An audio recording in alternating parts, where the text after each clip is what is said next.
Bonjour tout le monde. Alors aujourd'hui, on se retrouve pour un épisode un peu spécial. Donc en théorie, c'est le premier, un peu en mode hors-série qu'on fait sur ce podcast. Juste pour rappel, c'est Liansu aujourd'hui qui parle et c'est un épisode solo. La semaine dernière, on vous a présenté le format rendez-vous qui est inspiré du podcast que Eric Nam et ses frères ont fait pendant le Covid. Et je suis ce type-là aujourd'hui, mais pas pour un drama asiatique proprement dit, mais plutôt pour une série de Netflix composée 90% d'asiatiques et d'acteurs asiatiques d'origine asiatique. C'est en anglais. Et ça a été. C'est dirigé par un. Non, réalisé le mot. Réalisé par un Coréen. Bon, avant de vous parler de cette série, je vais vous parler un peu des nouvelles de cette semaine. Je sais que je fais pas souvent en fait les news quand je suis toute seule, mais cette semaine, est un peu particulier parce que euh, on a eu la triste nouvelle de la mort de Mobin, dans Astro. Et je sais que cet épisode sort en juin, mais je l'enregistre quand même en avril 2023 et pour moi c'est un choc, tout simplement parce que cet acteur, c'est plutôt un acteur pour moi parce que j'écoute pas vraiment ses musiques. Je l'ai je l'ai découvert au tout début quand je me suis remis au drama coréen. Il jouait notamment dans À 18 ans ou à 18, ou 18, je sais plus c'est quoi exactement. Et j'ai kiffé les trois acteurs dans cette série. Je les suis toujours sur les réseaux sociaux. Il y a des acteurs, je les suis plus parce qu'au bout d'un mois, je m'en lasse. Mais lui, il en faisait partie et genre, j'étais assez choquée d'avoir vu ça, le fait qu'ils soient morts, décidés. Je me suis un peu isolée des réseaux sociaux parce que c'est littéralement la première fois que quelqu'un du monde de K-pop qui je tiens, ou du moins que je connais, pas décède. La première fois que j'ai été affectée par la mort d'un artiste, c'était en 2017 et ça n'avait rien à voir avec la K-pop. C'était Chester de Linkin Park et ça, et ça a pris du temps. Enfin, j'ai pris du temps avant de pouvoir écouter les musiques de Linkin Park. Et j'espère que on sait pas encore les raisons du pourquoi il est décédé, Mombin. Et même si les gens disent que c'est peut-être du suicide, j'ai j'ai vraiment peur que ce soit le cas et je trouve ça trop triste. Bon, voilà pour la partie un peu lugubre de cette semaine. Sinon, maintenant, on va parler au vu du sujet. Je vais vous parler de la série dont je parlais tout à l'heure. Donc, le titre de cette série, c'est Beef en anglais ou Acharné en français. Donc, me demandez pas pourquoi c'est Acharné en français, alors que c'est littéralement viande en anglais. Et j'ai pas non plus compris pourquoi c'est viande pour l'instant le titre. Alors, cette série vient de sortir, en avril. Mais il est sorti en avril 2023. Et c'est un drama. Je l'appelle drama sur ce coup parce que pour moi c'est quand même un peu un drama. Un drama américain réalisé par un Coréen qui s'appelle Lee Seung-jin. Et il est sur Netflix, comme je disais tout à l'heure. Donc, au moment de sa sortie, il fait partie des top 10 en France. top 3, top 4, quelque chose comme ça, je crois. Après, il diminue un peu en ce moment. Et il y a ensuite, du coup, dans cette histoire, deux rôles principaux. Donc, deux acteurs d'origine asiatique. Un pour sûr, c'est un coréen. La fille, je suis pas très très certaine. Elle s'appelle Amy dans la série. Mais son nom de famille, c'est Wang. Donc, Wang avec O. Donc là, franchement, je suppose qu'elle est peut-être d'origine chinoise, mais elle peut être tout autant malaisienne. Enfin, aucune idée sur le coup. Bref, elle est asiatique, d'origine asiatique. Donc le contexte de l'histoire, c'est que on a deux personnes qui en ont marre de la vie, donc les deux personnages principaux, et ils se croisent sur un parking d'un magasin. Donc il y a un petit incident qui se passe, et en fait, comme les deux sont assez frustrés de la vie, ils vont juste s'énerver pour rien du tout. Le gars essaie de reculer sa voiture, la fille passe derrière, le gars pas content parce qu'il veut pas sortir du parking, la fille elle est en train de sortir du parking donc elle est pas contente non plus parce que l'autre s'énerve sur elle, donc du coup les deux s'énervent, hein, et ils vont faire une sorte de course-poursuite entre les deux, juste pour s'énerver et pour se déstresser même. C'est ça, ouais. J'étais tellement énervée que du coup ils ont saccagé tout sur leur chemin, dont le jardin de quelqu'un.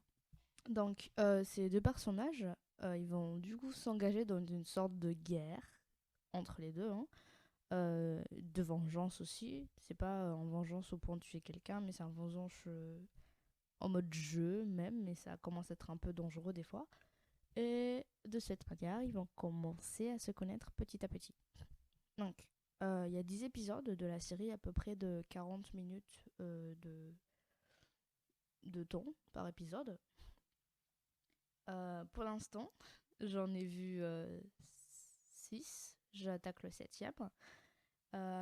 Et je donne du coup mon avis basé sur le fait que je n'ai pas vu toute l'histoire et que je ne connais pas la fin de la série. Donc c'est pour ça que je dis que ça ressemble un peu à un épisode de type rendez-vous, parce que est-ce que je vais continuer la série ou pas? Bon, au moins la réponse est claire, hein, je vais continuer à regarder la série, mais je tenais quand même à donner un avis tant que j'ai pas fini la série. Parce que faut pas se baser sur la fin d'une série pour dire que c'est une bonne série. Bref. Donc, premièrement, d'abord, je vais vous parler pourquoi je regarde cette série alors que je regarde pas de séries américaines normalement.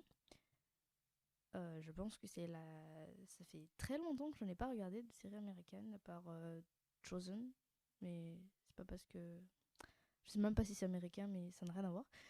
Et du coup, je regarde cette série parce que j'ai vu une scène du coup sur Facebook. C'était une scène d'une musique que je connais, qui est abordée dans la série. Et j'ai tagué mon frère en mode waouh, c'est joli et tout, c'est intéressant. Du coup, c'est pour ça que je regarde. Après, pourquoi je fais un hors-série, un épisode de podcast dessus, parce que tout simplement, comme je disais tout à l'heure, c'est quand même dans le cadre des séries asiatiques, dans le sens où on suit principalement des personnes asiatiques, donc il y a la culture dedans, il y a plusieurs scènes où ils vont parler en coréen, parce qu'ils vont parler avec des gens de leur famille et tout ça, et où ils parlent aussi entre eux, parce que du coup ils sont dans une église coréenne, majoritairement composée de Coréens, donc ils parlent un peu coréen aussi entre eux. Bref, c'est pour tout cet univers-là. Et même si je suis un peu fermée aux séries américaines, je suis quand même là pour montrer que je suis pas si fermée que ça, même si ça reste quand même dans mon zone de confort. Euh, c'est aussi agréable pour moi de pouvoir regarder une série sans se focaliser sur les sous-titres, ou même sans regarder les sous-titres, tout simplement parce que c'est fatigant pour les yeux. Donc c'est pour tout ça que je la regarde. Après, pourquoi je la continue? Du coup, je vais vous expliquer pourquoi. Je vais du coup vous décrire la série en un peu plus de détails. Euh, on va revenir sur nos deux personnages principaux du coup. Pour la fille, elle est mariée, elle est entre guillemets riche par rapport au gars, tout simplement parce que elle se soucie pas forcément de qu'est-ce qu'elle va manger demain. Elle vit dans une bonne baraque, elle vit dans une maison que du coup lui et son mari ont construit. Et tout ça pour dire que du coup elle vit quand même sa vie bien, même si elle a dû beaucoup travailler pour avoir tout ça. Et elle se tue pour travailler, elle a peu de temps pour passer en famille à cause du fait qu'elle travaille pour avoir de l'argent pour la famille du coup. Donc elle est un peu en mode dans un environnement noble par rapport au garçon. Donc le garçon, il est célibataire. Je pense que les deux sont dans la trentaine. Et le garçon, du coup, il s'appelle Daniel Cho. Il est pressé par ses parents pour se marier. Mais c'est pas. On montre juste la scène, mais c'est pas ça vraiment qui le presse dans la vie. Bon, ça lui parle, ça doit lui gigoter dans la tête, mais on se concentre pas du tout sur ça. Son ex, du coup, est maintenant marié et attend un enfant. Et du coup, ça lui fait un peu.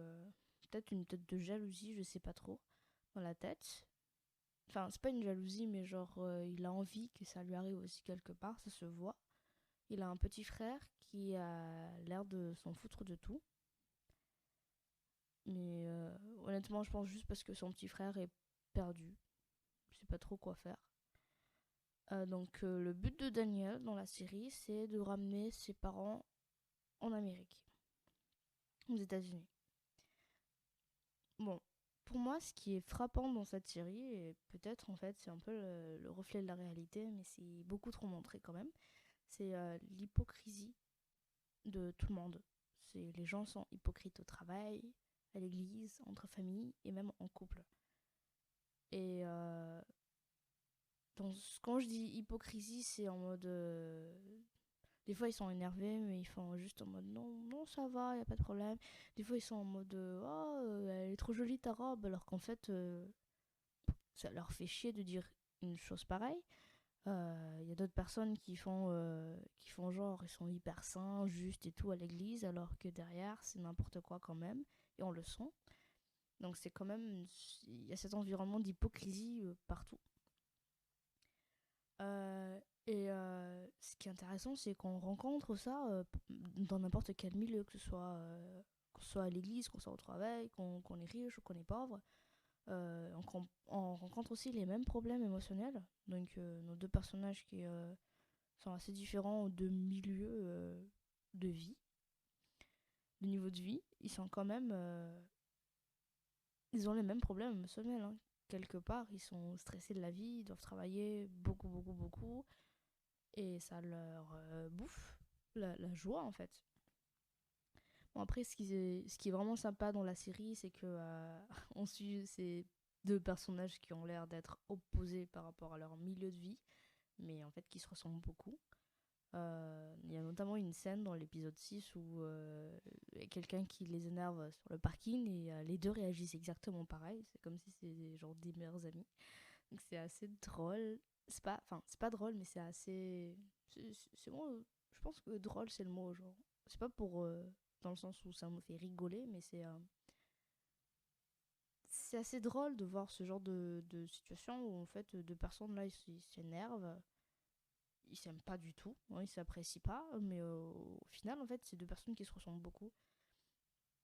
Euh, le, D'autres choses, enfin une autre chose qui les fait ressembler, c'est que les deux travaillent pour leur famille. Daniel qui travaille pour ramener ses parents, pour nourrir la maison et tout, avec son frère, du coup son petit frère, et Amy qui travaille pour pouvoir être avec sa famille, pour pouvoir moins travailler et être avec sa famille à la maison. Après, ce qui est intéressant aussi pour moi, c'est la foi de Daniel Cho. Du coup, le personnage principal, il va à l'église, sa foi est tordue, vraiment. Je sais pas comment dire, mais c'est assez tordu parce qu'il est beaucoup influencé par son cousin. Il croit que des choses bien. Il croit qu'il y a certaines choses qui sont bien et qu'il fait la bonne chose, alors que non, il fait pas la bonne chose. Et c'est. Voilà. Mais c'est quand même sympa de voir un personnage comme ça. J'avoue, ces derniers temps, je parle beaucoup de religion. Comme l'épisode qu'on avait avec mon frère, on a vu Save Me. Et pour le rendez-vous, on parle de Save Me 2. Enfin, on parle de secte, tout ça. Et là, je continue sur une série où il y a une présence de communautés religieuses dans la série. Mais c'est un peu. Je sais qu'il n'y a pas beaucoup de personnes qui parlent de ce genre de choses et je suis contente de pouvoir en parler en soi. Après, je vais continuer sur cette lancée-là. Beef, c'est la première série que je connais, que je regarde en tout cas, que j'ai regardée, qui décrit si bien un culte dans une église dite évangélique. Donc dans la série, l'église elle est évangélique, c'est une branche du protestantisme que d'ailleurs beaucoup de personnes en France confondent avec le mot évangéliste, mais ce n'est pas la même chose. Et ce n'est pas une secte non plus. Bref, ce genre d'église est pas mal présent quand même en Corée. Euh, pour la petite anecdote, l'église évangélique la plus grande aujourd'hui, normalement c'est en Corée, donc c'est à Séoul. Euh, c'est un des endroits que j'ai envie de visiter si je vais en Corée. Bref, cette série elle est spéciale pour ça parce que on nous présente bien l'église évangélique, euh, qui est pas forcément bien connue par les gens.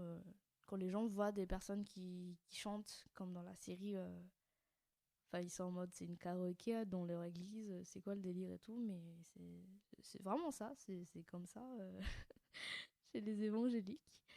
Après, contrairement du coup au drama sur les sectes, l'église, cette fois-ci, est utilisée par les gens, dans le sens où l'église n'utilise pas les gens, l'église ne profite pas des gens, l'église c'est un endroit où ils viennent profiter, ils font des choses qu'ils ne devraient pas faire à l'église. On retrouve aussi notamment tout type de personnes, hein, des personnes qui ont besoin d'aide, spirituellement parlant, parce que c'est n'importe quoi. Et Et du coup, là, on nous montre un peu le visage de l'église qui a, entre guillemets, comment dire ça? Le visage de l'église rempli de personnes malades qui ont besoin de Dieu, au lieu au lieu d'un visage d'église rempli de personnes justes, qui soient justes ou saints. Et ça, c'est sympa. Pour l'instant, il n'y a personne qui se juge entre eux dans l'église. Même on voit même que c'est un peu n'importe quoi dans le sens où ils ont, ils ont besoin de se focus sur leur foi parce qu'ils devraient se poser des questions. Après, ce qui est pas trop cool pour moi pour ce genre de série, parce que c'est américain notamment, c'est parce que c'est juste vulgaire. Il y a beaucoup plus de gros mots. Même si j'avoue qu'il y a pas mal de dramas coréens où ils sont là en mode isekia, tout ça, genre ils traitent les gens de fils de pute et tout. Euh, c'est La série est vraiment vulgaire. C'est même décrit par Netflix en mode vulgaire. Après, il y a aussi des scènes mauvaises pour les yeux. Des scènes qui sont notamment juste, on cherche pas, c'est littéralement censuré dans les dramas chinois, au moins. Du sûr, c'est sûr chinois. Après, certains dramas coréens, peut-être, mais ça m'étonnerait hein, quand même. C'est pas trop les choses qu'on regarde à la télé, ça. Voilà. Donc, sur ce coup-là, moi je préfère les dramas proprement asiatiques dans nos cocons où on voit pas trop des scènes de. Comment on appelle ça? bref, des scènes mauvaises pour nos yeux. Voilà. Je sais pas combien de temps là je parle. Bon, ouais, oui, je vais finir la série, enfin la série, l'épisode là. Pour conclure, du coup, c'est un drama. Si on a envie de commencer un drama assez court, bon, drama américain du coup sur le coup, qui a que 10 épisodes de 40 minutes, donc ça va assez vite, c'est chill et c'est pas stressant, c'est... ça fait un peu rire des fois, je trouve pas du tout la série ennuyant, donc moi je le conseille vivement. Mais après, je comprends tout à fait si certaines personnes ne veulent pas regarder, tout simplement parce que c'est américain, hein, on n'est pas... on regarde pas trop ça, nous, sur les podcasts asiatiques, enfin sur les dramas asiatiques. Moi, je voulais pas quand même... je reste quand même un peu dans le thème, quoi. Je parlerai pas d'une série où strictement rien à voir avec l'Asie. Mais voilà. Donc j'espère que ça vous a plu, ce petit épisode. Il y a peut-être des gens qui ont déjà vu la série.